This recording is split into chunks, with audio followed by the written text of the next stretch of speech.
A poprosíme, aby druhé miesto prišli odovzdať títo páni, pán Robert Schmidt, člen predstavenstva OBB Alfinans Slovensko a Dominik Hrbatý.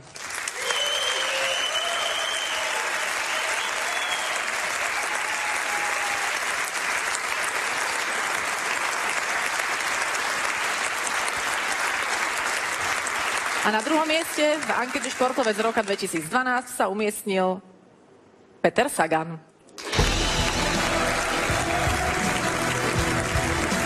Peter Sagan rok 2012 ukončil ako 8. najlepší cyklista sveta podľa rebríčka Medzinárodnej cyklistickej únie, čomu predchádzalo nespočetne veľa skvelých výsledkov.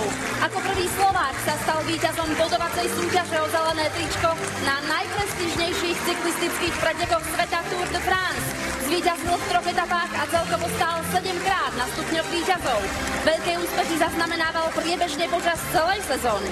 Vyhral 5 etáp na okolo Kalifornie, 4 etapy na okolo Švajčiarska, po 1 etape na okolo Ománu a Tirreno Adriatico. Dámy a páni, skvelý Peter Sagan!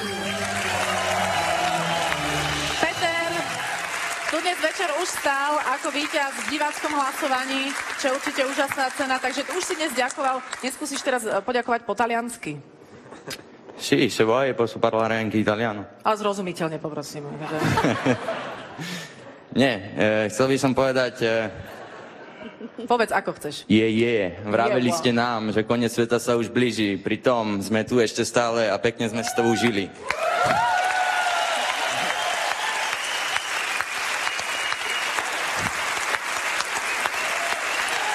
Peter Sagan, blahoželáme druhé miesto v ankete Športovec roka 2012. Či napadol ti ešte ďalší verš? Ďalšie standing ovation.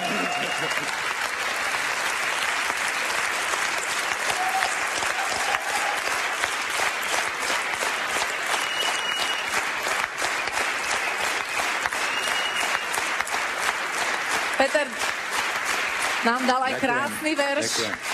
Tak sa to ani rytmusovi nerímuje, jak sa to tebe rímovalo. Ešte máš druhú slohu? Tak ja si myslím, že už som toho dneska povedal dosť, nebudem zdržovať teda.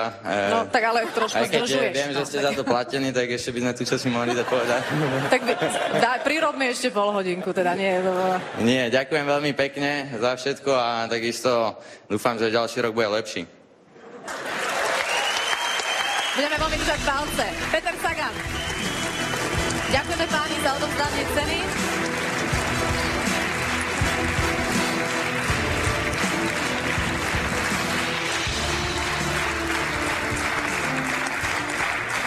A mali by sme už... Mám to!